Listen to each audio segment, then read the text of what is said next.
Okay, get this. Right now, as you're watching this, your cells are sending out millions of tiny, urgent messages that are literally running your body. The only problem? They're written in a code we can't read. Today, we're going to crack that code. I mean, seriously, our cells are constantly talking. They're sending messages that control everything from how we fight off a cold to how we grow. But it's all happening in a language we just can't understand. So the big question is, how in the world do we listen in? Well, here's the deal. The cell's active messages, the real-time instructions, are written in a molecule called RNA. You can think of it like the cell's internal text messaging system. But here's the catch. Our most powerful genetic sequencing machines, they're built to read DNA, which is a totally different language.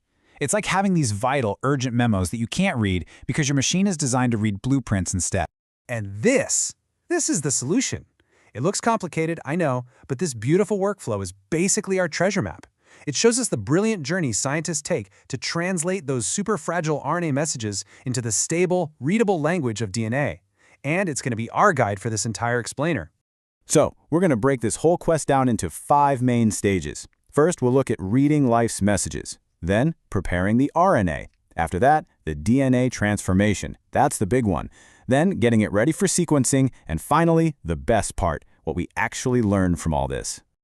All right, let's dive into part 1, reading life's messages. Before we can understand the journey, we really need to get to know the star of our show, that tricky little molecule carrying the message. Say hello to RNA. So, think of your DNA as the master blueprint for your entire body, right? It's kept super safe, locked away in the cell's main office. RNA, on the other hand, is like a quick, disposable memo. It's sent out to the factory floor with instructions for what to build right now. It's absolutely essential, but it's also incredibly fragile and doesn't last long, which, is exactly what makes it so tough to study. Okay, on to stage 2, preparing the RNA. So before we can even think about translating the message, we first have to find it and pull it out from all the other noise and junk inside the cell. Let's zoom in on the very first step on our map here, RNA enrichment. You'll notice that some of these RNA molecules have this really unique feature at the very end. It's a long string of molecules called A's. That little thing is called a poly-A tail, and believe it or not, it's the key to this whole process. That poly-A tail acts like a perfect little handle. So scientists basically go fishing for the specific messenger RNAs they want to study. They use a kind of molecular bait that's designed to stick only to that tail. This lets them pull out just the important messages and leave all the other cellular stuff behind. It's pretty genius, right? And that brings us to the most critical, the most mind-blowing part of this whole thing, the DNA transformation. This is where the real magic happens. This is where we translate that fragile message into a language our technology can finally understand. Right here, we can see the transformation in action. Using a special enzyme, scientists build a strand of DNA that's a perfect mirror image of that original RNA. Then they use that new DNA strand as a template to build a second, matching strand. What you end up with is a stable, double-stranded DNA molecule that contains the exact same information. And this new molecule we've just made, it has a name, cDNA, which stands for complementary DNA.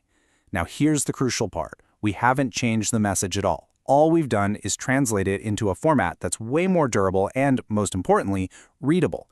It's kind of like taking a fading, handwritten note and typing it up into a permanent digital file. Let's just put them side by side so it's super clear. RNA is single-stranded and fragile, cDNA is double-stranded and stable. And the bottom line, the thing that matters most, RNA is unreadable by our sequencers, while cDNA is perfectly readable. This one transformation is the key that unlocks absolutely everything else. Okay, stage 4, ready for sequencing. So we've got our translated messages in the form of cDNA. Awesome. But we can't just throw them into the sequencing machine yet. We have to prepare them properly, turning them into what scientists call a library. This library prep is a really clever 4-step process. First, they polish the rough ends of the DNA to make them clean. Next, they add a single A molecule to one end, which acts like a little sticky tacking point. Then, they attach special address labels, and finally, they make millions and millions of copies to make the signal super strong. Let's look a little closer at that address label step because it's so important. Scientists attach these short pieces of DNA called adapters, and these adapters do 2 crucial things. They contain a unique barcode, kind of like a zip code, to identify which sample the message came from, and they also have primers, which tell the sequencing machine, hey, start reading here. This system is how we can track thousands of different messages from different experiments all at the same time. And finally, we've got to amplify our signal. That's where something called PCR comes in. You can just think of it as a molecular copy machine. It takes our small handful of prepared DNA molecules and makes millions of identical copies. This just makes sure that the signal is loud and clear enough for the sequencing machine to actually detect it. Which brings us to our last and honestly the most important section. What do we learn from all this? Why do we go through all this incredibly complex molecular biology? What's the payoff at the end of the day? Well, the power this gives us is just immense. By reading these RNA messages, scientists can see exactly which genes are switched on in a healthy cell versus a diseased one. They can literally watch in real time how a new drug is changing a cell's behavior. They can understand the fundamental processes of how we develop and age, find brand new targets for life-saving therapies. They can truly start to uncover the deepest secrets of how life itself works. And there you have it. We've gone from one single fleeting RNA memo inside a cell all the way to a massive library containing millions of stable, readable DNA copies of that message. The quest to translate the language of our cells is complete. And that just leaves us with one final, incredible thought.